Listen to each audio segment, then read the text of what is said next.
Donc le foie occupe la partie basse à droite de la cage thoracique. Donc le foie est protégé un petit peu par les côtes.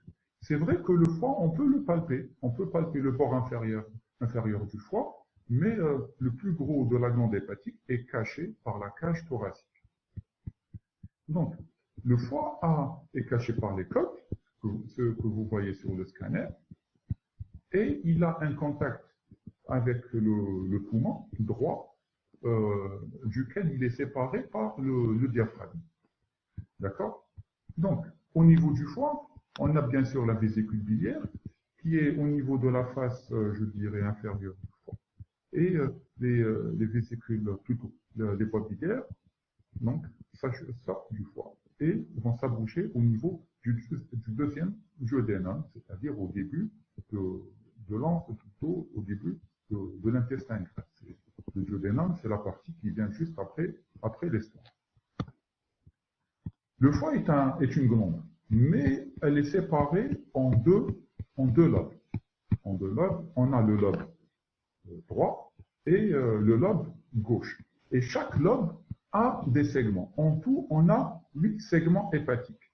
Donc on a le segment, pardon, je cherche la flèche, on a le segment 1, 2, 3 et 4 qui sont au niveau du lobe gauche et les segments 5, 6, 7 et 8 qui sont au niveau du lobe droit. Le foie a une vascularisation. Et la vascularisation hépatique, là j'attire votre attention, elle est un petit peu particulière. Vous savez tous que tout organe a une vascularisation veineuse et une vascularisation artérielle. En matière hépatique, la vascularisation veineuse est plus importante que la vascularisation artérielle. Je m'explique. La vascularisation veineuse est représentée par le tronc porte, la veine portale. Et c'est la veine portale qui apporte 80% du sang qui arrive vers le foie. Et la veine porte, qui est représentée là sur cette coupe de scanner, la veine porte draine toute la partie du tube digestif. Donc, toutes les toxines et tous les nutriments qui sont absorbés dans le tube digestif sont acheminés vers le foie. D'où l'importance de la circulation veineuse du foie. La circulation hépatique est représentée par l'artère hépatique que vous voyez là, qui n'assure que 10 à 20% de la vascularisation hépatique. Bien sûr, le tronc porte est séparé va se diviser en branche portale gauche et en branche portale droite. L'autre structure vasculaire très importante à connaître dans la glande hépatique, c'est les veines sus-hépatiques. On a vu que le sang arrivait vers le foie principalement par le tronc porte et un petit peu par l'artère hépatique. Et les voies des sorties sont représentées par ces 3 gros vaisseaux qu'on voit là et qu'on appelle les veines sus-hépatiques. Les veines sus-hépatiques collectent le sang à l'intérieur du foie et les 3 veines vont s'aboucher au niveau de ce gros tronc qui est la veine cave inférieure qui va se déverser directement dans l'oreillette droite du cœur. Alors, ces veines sus-hépatiques sont importantes à connaître. Pour quelle raison? Parce que s'il y a un obstacle sur 2 veines, minimum, ou bien sur la jonction entre 2 veines, on a un syndrome particulier que tous les hépatogastro connaissent bien, qui est le syndrome de Budd-Chiari, qui va donner au fait une hépatomégalie congestive, douloureuse, congestive parce qu'il y a une accumulation de sang dans le foie, puisqu'il n'est plus drainé dans la veine cave inférieure, avec une acide exudative, donc il s'agit d'un Budd-Chiari aigu. Mais ça, c'est l'objet d'un autre cours.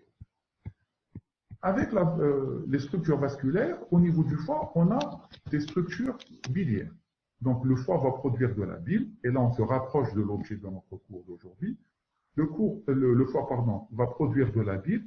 La bile, dans un premier temps, est collectée par de fines canalécules biliaires qui vont se regrouper et qui vont former des voies biliaires un peu plus épaisses pour finir par donner des canaux biliaires, des voies biliaires. Là, on a la voie biliaire droite et la voie biliaire gauche, qui vient du segment gauche, qui vont se réunir au niveau du hile pour donner le canal hépatique commun. Et au niveau du canal hépatique commun, on a, je ne sais pas, est-ce que vous pouvez bien voir, on a la jonction diocystique. C'est le canal qui draine la vésicule biliaire vers le canal hépatique commun.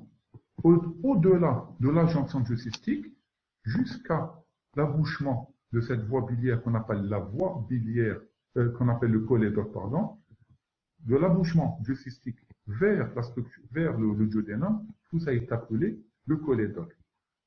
Et l'ensemble de cette voie, c'est-à-dire de la papille, c'est-à-dire la jonction de la voie biliaire avec le duodénum, jusqu'au île, qu'on l'appelle la voie biliaire principale.